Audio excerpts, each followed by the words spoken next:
नमस्ते छात्रों। आज हम एक नया पाठ सीखने वाले हैं। हमारे पाठ का नाम है नीलकंठ। नीलकंठ इस पाठ की लेखिका है महादेवी वर्मा जी। तो इस पाठ का सारांश हमने पिछले सेशन में सीखा था। तो आज हम पाठ को शुरुआत करते हैं। पाठ को शुरुआत करने से पहले इस पाठ में क्या दिया गया है ये मैं बताने की कोशिश करती हूँ।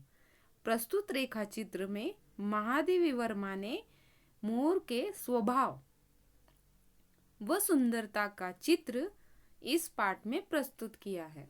तो चलो बच्चों, पाठ को शुरुआत करते हैं। उस दिन एक अतिथि को स्टेशन में लौट रही थी। देखिए, उस दिन अतिथि को स्टेशन पहुंचाकर मैं लौट रही थी। महादेवी वर्मा जो है एक अतिथि यानी कि गेस्ट, हमारे घर में आए हुए मेहमान। उस दिन एक अतिथि को स्टेशन पहुंचाकर मैं लौट रही थी, वापस आ रही थी कि चिड़ियों और खरगोशों की दुकान का ध्यान आ गया और मैंने ड्राइवर को उसी ओर चलने का आदेश दिया। बड़े मियाँ चिड़िया वाले की दुकान से के निकट पहुंचते ही उन्होंने सड़क पर आकर ड्राइवर को रुकने का संकेत दिया। संकेत यानी कि इशारा दिया। मेरे कोई प्रश्न करने से पहले ही उन्होंने कहना आरंभ किया। आरंभ करना यानी कि शुरुआत करना। सलाम गुरुजी, पिछली बार आने पर आपने मोर के बच्चों के लिए पूछा था। शंकरगढ़ से एक चिड़ी मार 2 मोर के बच्चे पकड़ लाया है। देखिए बच्चों, आपको क्या करना है, इस हर एक पैराग्राफ को ठीक से पढ़ना है और उस पे आपको क्वेश्चन खुद के बनाने हैं। तो देखिए यहाँ पे क्या प्रश्न हो सकता है। शंकरगढ़ से एक चिड़ी मार 2 मोर के बच्चे पकड़ लाया है। कहाँ से लाया है? शंकरगढ़ से। एक मोर है, एक मोरनी है। एक चिड़ी मार ने क्या लाया था शंकरगढ़ से? एक मोर और एक मोरनी। आप पाल ले यानी कि उसे संभाल ले। मोर के पंजों से दवा बनती है। देखिए, मोर के पंजों से दवा बनती है, सो ऐसे ही लोग खरीदने आए थे। आखिर मेरे सीने में भी तो इंसान का दिल है। मारने के लिए ऐसी मासूम चिड़ियों को कैसे दूं? टालने के लिए मैंने कह दिया गुरुजी ने मंगवाए हैं। देखिए, उस बेचने वाले मोर को बेचने वाले उस इंसान ने क्या कहा कि इन छोटे बच्चों को मुझे देने के लिए अच्छा नहीं लगा और झूठ मूठ का कह दिया कि गुरुजी ने मंगवाए हैं। वैसे यह कमबख्त रोजगार ही खराब है। बस पकड़ो पकड़ो, मारो मारो। चिड़ी मार क्या करते हैं? पकड़ते हैं और मारते, क्योंकि जो मोर हैं उनके पंजों से एक दवा बनाई जाती है। बड़े मियाँ के भाषण की तूफान मेल के लिए कोई निश्चित स्टेशन नहीं। तूफान मेल यानी कि बग कोई फुल स्टॉप ही नहीं है। बार बार एक के बाद एक बातें करते जाते हैं। कोई स्टेशन ही है यानी कि रुकते ही नहीं। सुनने वाला थक कर जहाँ रोक दे वही स्टेशन मान लिया जाता है। यानी कि जिसे भी वो सुनाता है, जिसे भी वो बोलता है, जब सुनने वाला उसे रोक दे तभी वो रुकता है। इस तथ्य से परिचित होने के कारण ही मैंने बीच में उन्हें रोककर पूछा। इस तथ्य यानी कि सच, ये सब कुछ मालूम था महादेवी वर्मा को, इसलिए उसने बीच में ही टोक कर पूछा, मोर के बच्चे हैं कहाँ? बड़े मियाँ के हाथ के संकेत का अनुसरण करते हुए मेरी दृष्टि एक तार के छोटे से पिंजरे तक पहुंची, जिसमें तीतरों के समान 2 बच्चे बैठे थे। पिंजरा इतना संकीर्ण था कि वे पक्षी शावक जाली के गोल फ्रेम में किसी जड़े चित्र जैसे लग रहे थे। देखिए, पिंजरा इतना संकीर्ण था, बड़ा था कि ऐसे छोटे से बच्चे थे, ऐसे लग रहे थे कि इनका चित्र ही है, एक फ्रेम ही है।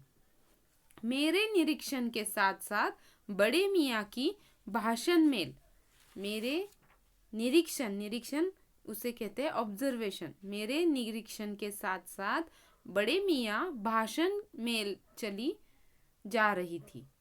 ईमान कसम, गुरुजी चिड़ी मार ने मुझसे इस मोर के जोड़े के नकद 30 रुपए लिए हैं। बारहा कहा, भाई जरा सोच तो, अभी इनमें मोर की कोई खासियत भी है कि तू इतनी बड़ी कीमत ही मांगने चला। पर वह मुंजी क्यों सुनने लगा। आपका ख्याल करके अचता पचता कर देना ही पड़ा। अब आप जो मुनासिब समझे। देखिए बच्चों कि इसमें क्या बताया गया कि वो चिड़ी मार जो है, चिड़िया बेचने वाला क्या कहता है कि ईमान कसम, इस धंधे की कसम, गुरुजी चिड़ी मार ने मुझसे इस मोर के जोड़े के नकद 30 रुपए, कितने रुपए, 30 रुपए लिए हैं। बारह कहा, भाई जरा सोच तो, अभी इनमें मोर की कोई खासियत भी है कि तू इतनी बड़ी कीमत है मंगवाने चला। देखिए वो बोलते हैं कि इसे देखकर तो लगते भी नहीं है कि ये मोर के बच्चे और इतनी बड़ी कीमत तू मांग रहा है। पर वह मूंजी क्यों सुनने लगा। देखिए मूंजी यानी कि कंजूस, मूंजी का अर्थ है कंजूस। कंजूस क्यों सुनने लगा, आपका ख्याल करके अचता पचता कर देना ही पड़ा। अब आप जो मुनासिब समझे, जो योग्य समझे। अस्तु 30 चिड़ी मार के नाम के और 5 बड़े मियाँ के ईमान के देकर जब मैंने वह छोटा पिंजरा कार में रखा। देखिए वहां पे दिया है कि कैसे 30 जो मोर के बच्चे हैं उनके लिए और ईमान के लिए कितने रुपए, 5 रुपए। जब मैंने वह छोटा पिंजरा कार में रखा तब मानो वह जाली के चौखटे का चित्र जीवित हो गया। दोनों पक्षी शावकों के छटपटाने से लगता था मानो पिंजरा ही सजीव और उड़ने योग्य हो गया है। घर पहुंचने पर सब कहने लगे, तीतर है, मोर कहकर ठग लिया है। तीतर यानी कि उसी पंछी का नाम। तो वो घर के लोग लेखिका को क्या कह रहे थे कि तुम्हें फंसा दिया है, ठग लिया है, ये मोर के बच्चे कहकर तुम्हें तीतर के बच्चे दिए हैं। कदाचित अनेक बार ठग जाने के कारण ही ठगे जाने की बात मेरे चिढ़ जाने के दुर्बलता बन गई। अप्रसन्न होकर यानी दुखित होकर मैंने कहा, मोर के क्या सुरखाब के पर लगे हैं। देखिए उन्होंने दिया है कि ऐसे मोर के बच्चे के झट से उनके सुरखाब, एक प्रकार का सुंदर पक्षी है। सुरखाब का मतलब है एक प्रकार का सुंदर पक्षी। तो सुरखाब के पर लगे हैं, है तो पक्षी ही। चिढ़ा दिया जाने के कारण ही संभवतः उन दोनों पक्षियों के प्रति मेरे व्यवहार और यत्न में कुछ विशेषता आ गई। पहले अपने पढ़ने लिखने के कमरे में उनका पिंजरा रखकर उसका दरवाजा खोला, फिर 2 कटोरों में सत्तू की छोटी छोटी गोलियां और पानी रखा। देखिए बच्चों, लेखिका ने उस अतिथि को छोड़ दिया। स्टेशन पर छोड़ने के बाद जब वो रास्ते से आ रही थी तब चिड़िया बेचने वाला वहां पे बड़े मियाँ जी आए और लेखिका को इन मोरों के बच्चों के बारे में बताया। फिर बाद में लेखिका ने उनसे ये मोर के बच्चे खरीद लिए 30 रुपए में, 30 पैसे में, सॉरी। तो इस तरह ये बाद में घर लाए गए और घर में रखे गए, उनके जो कमरे में रखे गए। तो उनके लिए क्या व्यवस्था की गई, 2 कटोरी रखी, एक में सत्तू की छोटी छोटी गोलियां और एक में पानी रखा। वे दोनों चूहेदानी जैसे पिंजरे से निकलकर कमरे में मानो खो गए। कभी मेज के नीचे घुस गए, कभी अलमारी के पीछे। अंत में लुका छिपी से थक कर घर उन्होंने मेरे रद्दी कागजों की टोकरी को अपने नए बसेरे का गौरव प्रदान किया। यानी कि वो पिंजरे से बाहर निकले, उस कमरे में ही रखे थे, उस पिंजरे से बाहर निकले, यहाँ वहाँ घूमने लगे, कभी मेज के ऊपर, अलमारी के पीछे, और आखिर में उन्होंने क्या किया, जो रद्दी कागज जिस टोकरी में डालती थी उस टोकरी में अपना बसेरा यानी कि वही वो बैठने की कोशिश करते थे। 2-4 दिन वे इसी प्रकार दिन में इधर उधर गुप्तवास करते और रात में रद्दी की टोकरी में प्रकट होते रहे, यानी कि लुका छिपी का खेल खेलते और आखिर में रात में वो क्या करते थे, रद्दी की टोकरी में बैठते थे। फिर आश्वस्त हो जाने पर कभी मेरे मेज पर, कभी कुर्सी पर और कभी मेरे सिर पर अचानक आविर्भूत होने लगे। खिड़कियों में तो जाली लगी थी, पर दरवाजा मुझे निरंतर बंद रखना पड़ता। निरंतर यानी हमेशा लेखिका को वह दरवाजा बंद रखना पड़ता था। खुला रहने पर चित्रा चित्रा यह लेखिका के बिल्ली का नाम है, तो चित्रा मेरी बिल्ली इन नवागंतुकों यानी कि नए आए हुए इन मेहमानों का पता लगा सकती थी, और अब उसके शोध का क्या परिणाम होता यह अनुमान करना कठिन नहीं है। वैसे वह चूहों पर भी आक्रमण नहीं करती, परंतु यहाँ तो दो सर्वथा अपरिचित पक्षियों की अनधिकार चेष्टा का प्रश्न था। उसके लिए दरवाजा बंद रहे और ये दोनों उनकी दृष्टि में ऐरे गहरे मेरे मेज को अपना सिंहासन बना ले। यह स्थिति चित्रा जैसी अभिमानी मांझारी यानी कि बिल्ली मांझारी के लिए असह्य ही कही जाएगी।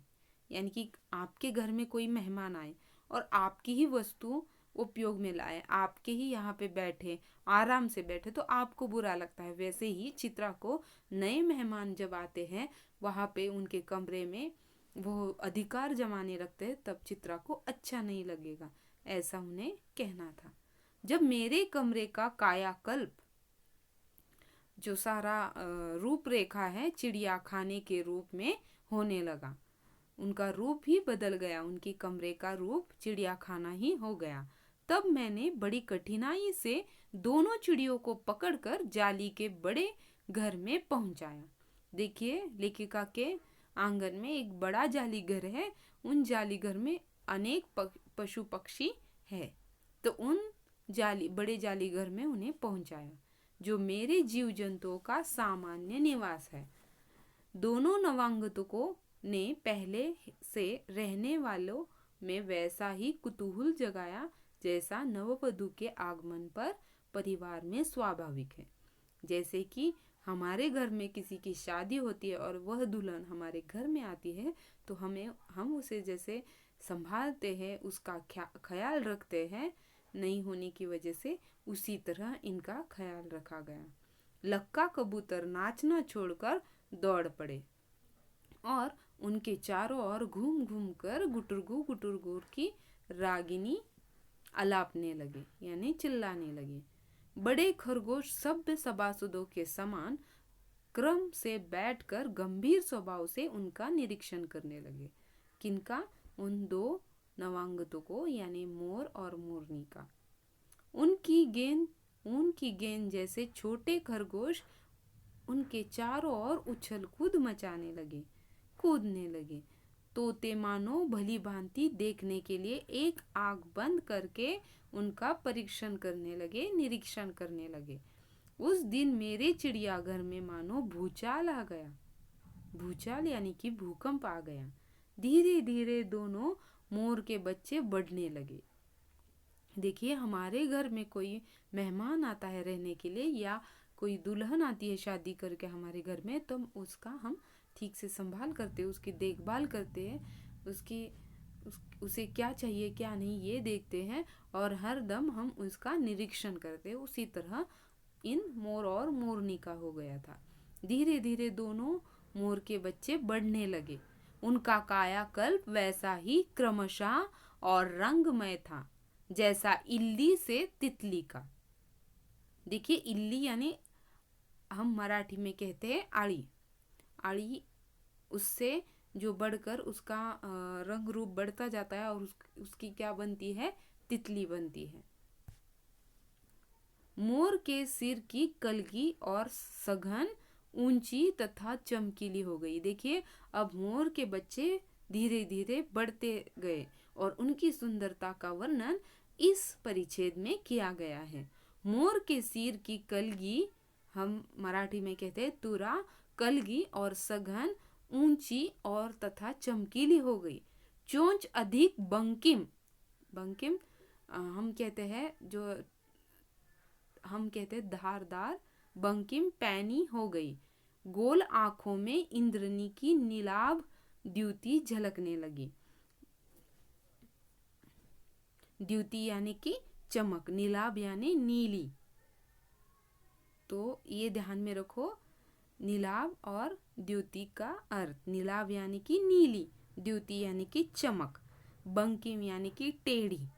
हमने मोर तो देखा होगा, मोर की चोंच कैसी पैनी होती है, टेढ़ी होती है, वैसे ही इनकी हो गई थी जैसे जैसे वो बड़े हो रहे थे। तो इस परिच्छेद में इसका वर्णन आपको एग्जाम में भी वो पूछा गया है हरदम। देखिए, भंगिमा, लंबी नील हरित ग्रीवा, ग्रीवा यानी कि गर्दन की हर भंगिमा, भंगिमा यानी कि हाव भाव की में धूप छाई तरंगे उठने लगी। दक्षिण वाम, देखिए अब यहाँ पे उन्होंने अलग अलग वर्णन किया है, वो ध्यान में रखो। दक्षिण वाम, दोनों पंखों में सलेटी और सफेद आलेखन। देखिए, दोनों पंखों में सलेटी और सखोल आलेखन उसमें दिया है। सफेद आलेखन स्पष्ट होने लगे थे। वहाँ पे हमने मोर का जो मोर पीस देखा होगा, तो वहाँ पे कितनी सुंदरता वहाँ पे दिखाई देती है, उसी तरह इसका वर्णन किया गया है। पंखों का पूंछ लंबी हुई और उसके पंखों पर चंद्रिकाओं के इंद्रधनुषी यानी कि सप्तरंग इंद्रधनुष के रंग उद्दीपित हो उठे। रंग रहित पैरों को गर्विली गति ने एक नई गरिमा से रंजित कर दिया। उसका गर्दन ऊंची कर देखना, विशेष भंगिमा के साथ उसे नीची कर दाना चुगना, पानी पीना, टेढ़ी कर शब्द सुनना आदि क्रियाओं में जो सुकुमारता और सौंदर्य था, उसका अनुभव देखकर ही किया जा सकता है। गति का चित्र नहीं आंका जा सकता है। देखिए बच्चों, मैं आपको एक बार फिर से इस परिच्छेद के कुछ कठिन शब्दार्थ है, मैं आपको ओरली बताती हूँ। देखिए, कायाकल्प, कायाकल्प यानी कि शरीर की बनावट। सामान्य यानी कि आम। कुतूहल यानी कि हैरानी। नववधु यानी कि दुल्हन। आगमन यानी कि आना। निरीक्षण यानी कि देखभाल। परीक्षण यानी कि परखना। बंकिम, बंकिम यानी कि टेढ़ी। पैनी यानी कि तेज, धारदार। इंद्रनी यानी कि इंद्रमणि। नीलाभ यानी कि नीली। द्युति यानी कि चमक। उसके बाद ग्रीवा, ग्रीवा यानी कि गर्दन। भंगिमा यानी कि हाव भाव। उद्दीपित यानी कि चमकने लगा। गरिमा यानी कि गौरव। रंजित यानी कि रंगा हुआ, खुश। सुकुमारता, सुकुमारता इसका अर्थ है नाजुकता। आंका यानी कि चित्रित।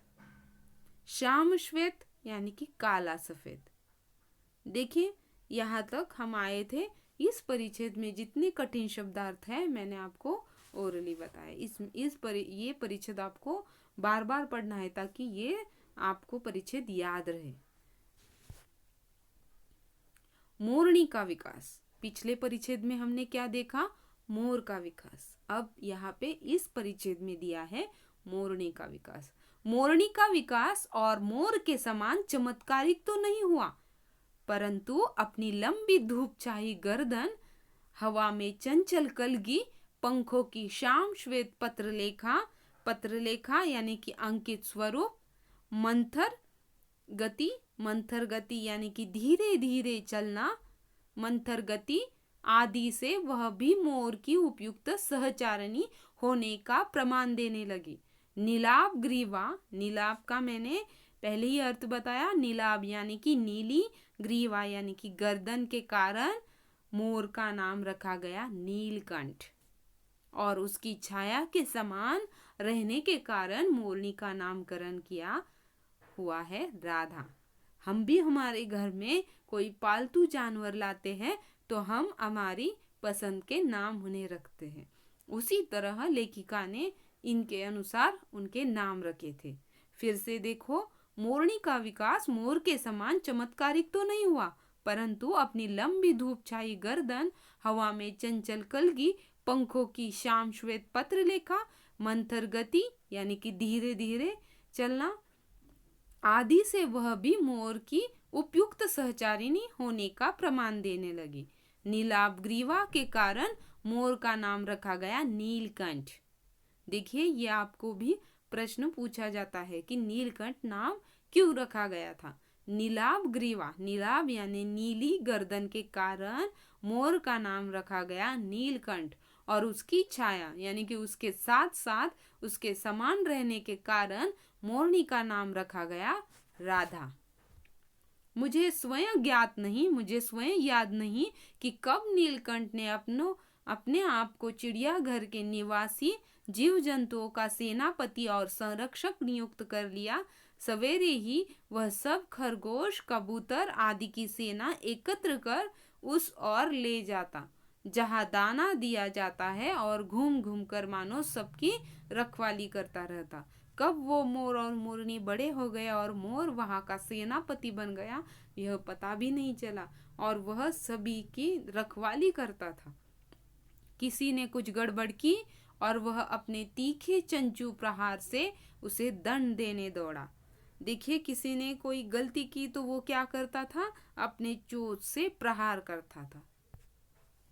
खरगोश के छोटे बच्चों को वह चोंच से उनके कान पकड़कर ऊपर उठा लेता था, और जब तक वे आर्तक्रंदन वहां पे आर्तक्रंदन यानी कि पीड़ों से कराहना, पीड़ा यानी कि दुख, जब आपको लग जाता है तो आप चिल्लाते हैं, कराहते हैं, हम मराठी में कहते हैं इवरणे।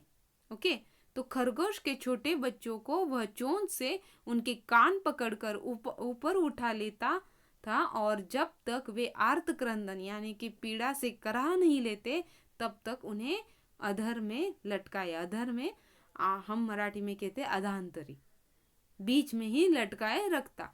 कभी कभी उसकी पैनी चोंच से खरगोश के बच्चों का कर्णवेद संस्कार हो जाता था।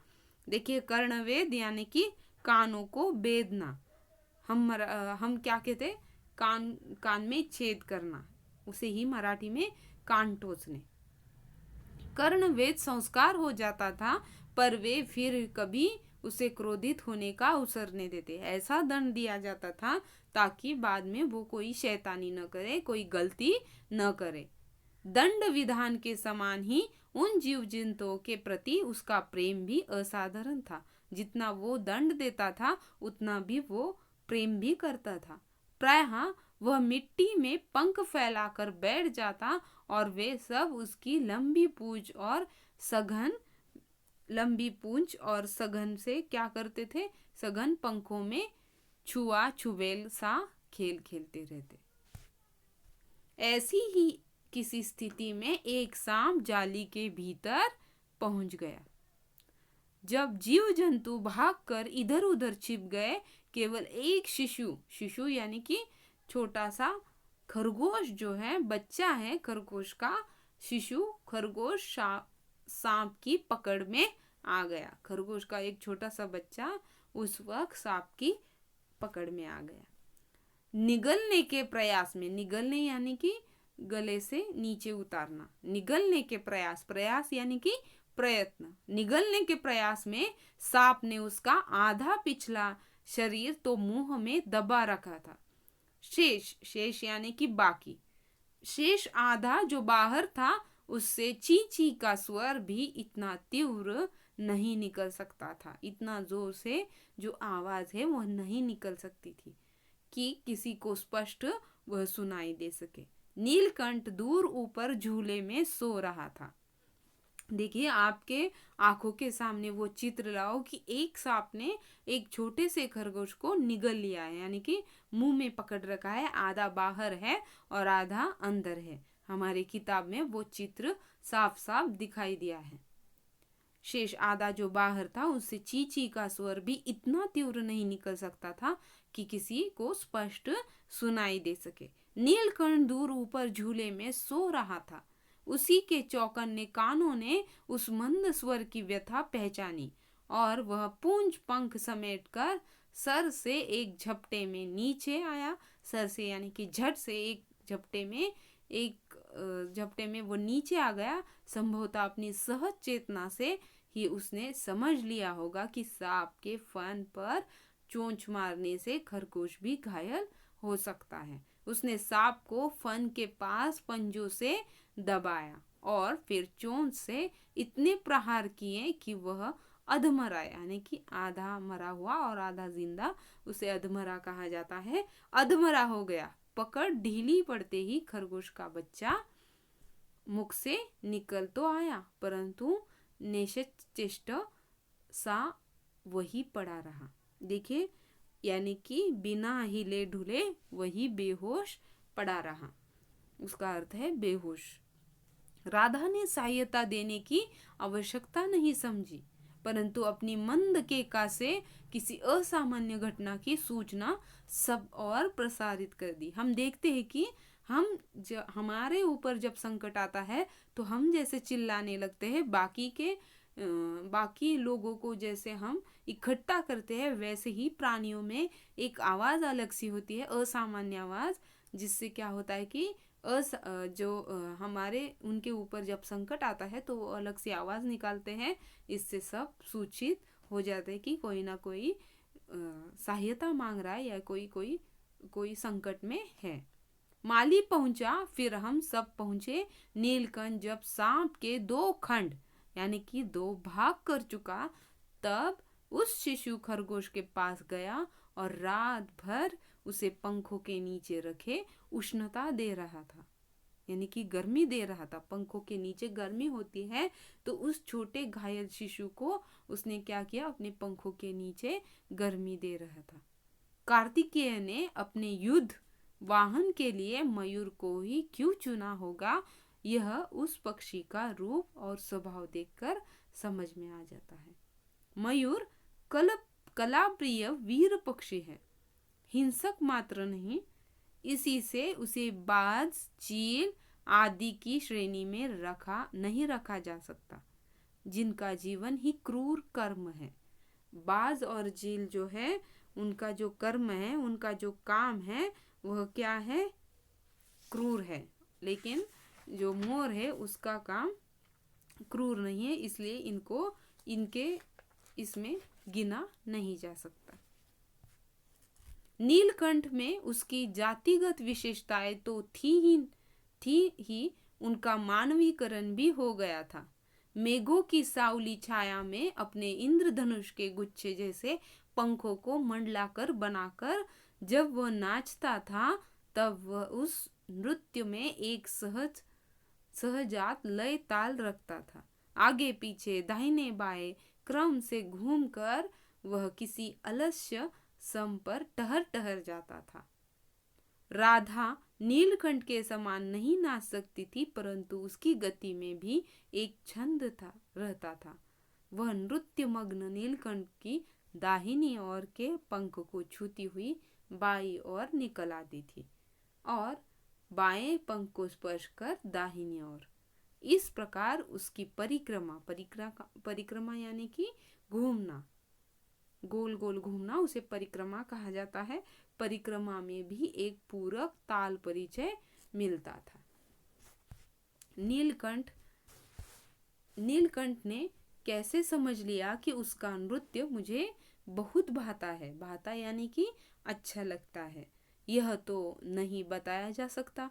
परंतु अचानक एक दिन वह मेरे जाली घर के पास पहुंचते ही अपने झूले से उतरकर नीचे आ गए और पंखों का सतरंगी मंडलाकर छाता तानकर नृत्य की भंगिमा में खड़ा हो गया। तब से नृत्य भंगिमा नित्य का क्रम बन गई। देखिए, हर बार जब लेखिका आती तो वो हर बार नीचे आता और अपना नृत्य दिखाता। प्रायः मेरे साथ कोई न कोई देशी विदेशी अतिथि भी पहुंच जाता था और नीलकंठ की मुद्रा को अपने प्रति सम्मानपूर्वक समझकर विस्मयाभिभूत हो उठता था। कई विदेशी महिलाओं ने उसे परफेक्ट जेंटलमैन कहा है। देखिए, लेखिका जब आती थी तो उन्हें बहुत अच्छा लगता था। वो समझ गया, जब जब लेखिका आती तो उसे हर बार नित्य क्रम से अपनी नृत्य भंगिमा दिखाता था और उसके साथ साथ लेखिका के साथ साथ देशी विदेशी अतिथि गेस्ट जो पहुंचते थे नीलकंठ की मुद्रा को अपने प्रति सम्मान पूर्वक समझकर विस्मयाभिभूत हो उठता था। कई विदेशी महिलाओं ने उसे क्या उपाधि दी? परफेक्ट जेंटलमैन की उपाधि दे डाली। जिस नुकीली पैनी चोंच से वह भयंकर विषधर को खंड खंड टुकड़े टुकड़े कर सकता था, उसी से मेरी हथेली पर रखे हुए भुने चने ऐसी कोमलता से हौले हौले उठाकर खाता था कि हंसी भी आती थी और विस्मय यानी कि आश्चर्य भी होता था। उसी से वो एक विषैले सांप को टुकड़े टुकड़े कर सकता था। उसी चोट से वो एकदम हल्के से जो लेखिका के हाथ से चने उठाकर लेता था। तो लेखिका हंसी भी आती थी लेखिका को और आश्चर्य भी होता था। फलों के वृक्षों से अधिक उसे पुष्पित और पल्लवित वृक्ष भाते थे। यहाँ तक हम ये पहला भाग सीखते हैं। अब हम अगला भाग बाद में दूसरे वीडियो में देखते हैं। धन्यवाद।